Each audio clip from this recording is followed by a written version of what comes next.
Hi everyone, কেমন আছো সবাই? তো আগের ভিডিওতেই আমি শেয়ার করেছিলাম যে আমি কোথাও একটা যাচ্ছি ঘুরতে। আর এই যে চলো, আমার লাগেজ প্যাক হয়ে গেছে। আর এই যে আমার মায়ের দুঃখী দুঃখী মুখ, কারণ আমি 4-5 দিনের জন্য বাড়ি থাকছি না। আর আমার ব্যাগ বওয়ার জন্য তো সর্বদাই একজন আছে। তো অলরেডি বাসে উঠে পড়েছি আর জায়গা পেয়ে গেছি।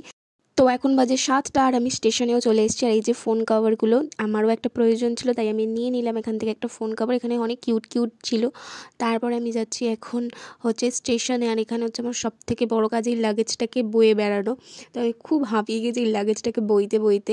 তারপর এতগুলো সিঁড়ি আর এগুলো পেরিয়ে আমাকে যেতে হবে এই লাগেজটা তুলে। তো যাই হোক, আমাকে আর পেরোতে হয়নি। একটা খুব ভালো কাকুর সাথে দেখা হয়েছিল, তো তিনি আমাকে এটা তুলে দিয়েছিলেন। তারপরে এইখানে আমার বান্ধবী চলে এসছে আর আমরা উঠে গেছি এখন ট্রেনে। তো এই ট্রেনটা করে আমরা যাচ্ছি এখন দমদম। আর দমদমে নেমে আবার আমরা ট্রেন চেঞ্জ করে আমরা যাব বিরাটি। আর বিরাটি থেকে আমাদের কলেজ যাব, কলেজ থেকে আমরা বাসে করে ঘুরতে যাব। তো এখন আমরা বিরাটি যাওয়ার ট্রেনে উঠে পড়েছি। তো অনেক ট্রেনের প্রবলেম ছিল সেদিনকার, আমাদের জন্য সবাই ওয়েট করছিল, মানে আমরা 1 ঘন্টা লেট। এখন আমরা বিরাটি বাস স্ট্যান্ডের কাছে দাঁড়িয়ে আছি, মানে আমাদের কলেজেরই কাছেরই একটা জায়গা। আর এখানে আমাদের সমস্ত বন্ধুরাও দাঁড়িয়ে আছি, সবার সাথে আমরা দেখা সাক্ষাৎ সেরে নিই। এখন আমরা ওয়েট করছি বাসের জন্য। বাস অ্যাকচুয়ালি 8:30টায় আসার কথা ছিল, যেহেতু আমরা দুজন লেট করেছি তাই বাস 9:30টায় আসছে। আর এখন তো 9:30 বেজেও গেছে। তো আমাদের বাসও চলে এসেছে। আমরা এখন সবাই মিলে লাইন দিয়ে বাসে উঠছি এবং বাসে উঠে যে যার লাগেজ আমাদেরকেই নিজেদেরকেই রাখতে হয়েছিল। তো এখন লাগেজ রাখার সময় এখানে দেখতেই পাচ্ছ কী পরিমাণ হ্যাসেল হয়ে গেছে সবার সাথে। সবাই নিজের লাগেজ নিয়ে লিটারেলি যুদ্ধ করছে।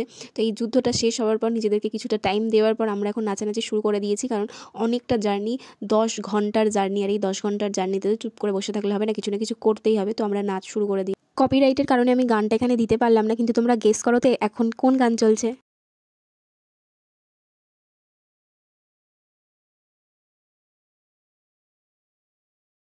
তো আমরা এখন যাচ্ছি কেউনঝড়। এখন ফার্স্ট ডেতে, মানে যেদিন আমরা বাসে উঠেছি। আর এখন আমাদের হয়ে গেছে ডিনার টাইম, বিকজ এখন রাত হয়ে গেছে। পেছনের নয় সবকিছু ইগনোর গাইস, শুধু আমার কথা শুনবে। এখন হয়ে গেছে আমাদের ডিনার টাইম।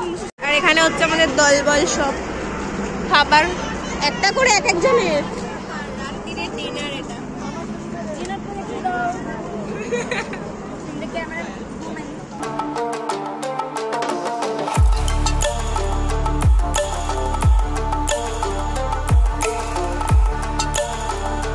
নেক্সট মানডে আমাদের এক্সাম। আর আজকে আমরা যাচ্ছি ট্যুরে উড়িষ্যা। আর আমাদের ট্যুরে যাওয়ার সময় গিফট দিয়েছে একটা ডায়েরি পেন আর গোলাপ। আর মানে আমাদের বলতে চাই যে ট্যুরে গিয়ে পড়ো, কারণ তোমাদের নেক্সট এটা এক্সাম। এবং রিয়া অন্যতম সবার আগে ফেল করবে। তারপর লিস্টে আমি আছি। তারপর সুজাতা বেবি তো আমার সাথে ফেল করবে।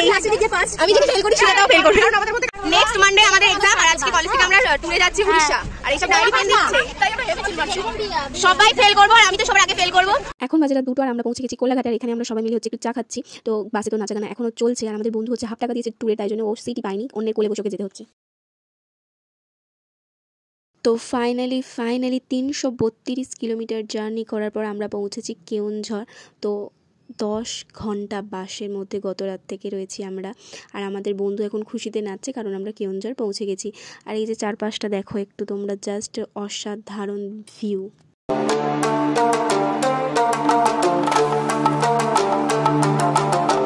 তো আমরা পৌঁছে গেছি হোটেলে। আর আমি রেডি হয়ে গেছি, কারণ আমরা বেরাবো একটু পরেই ঘুরতে। তো মাঝখানে কিছু ক্লিপ আর নেওয়া হয়নি যে হোটেলে কখন ঢুকলাম, কারণ অনেকটা টায়ার্ড হয়ে পড়েছিলাম গত রাত থেকে জার্নি। আর এখানে সকালবেলা এখন আমাদের ব্রেকফাস্টে আছে লুচি আর চচ্চড়ি, আলুর চচ্চড়ি, যেটা খেতে ভীষণ ভালো হয়েছিল। আর আমাদের হোটেলের ছাদ থেকে এই ভিউটা মানে অসাধারণ বললেও কম হয়ে যাবে। এত সুন্দর একটা ভিউ, এত পাহাড় দেখা যাচ্ছিল যে ভীষণ ভালো লাগছিল। আর এখানে আমাদের সমস্ত বন্ধুরা রেডি হয়ে চলে এসেছে। আর সবাই এখানে আমাদের সাথে ব্রেকফাস্ট করছে। আর আমরা বেরিয়ে পড়েছি এখন ঘুরতে। আর কোথায় ঘুরতে যাচ্ছি সেটা আমি পরে বলবো।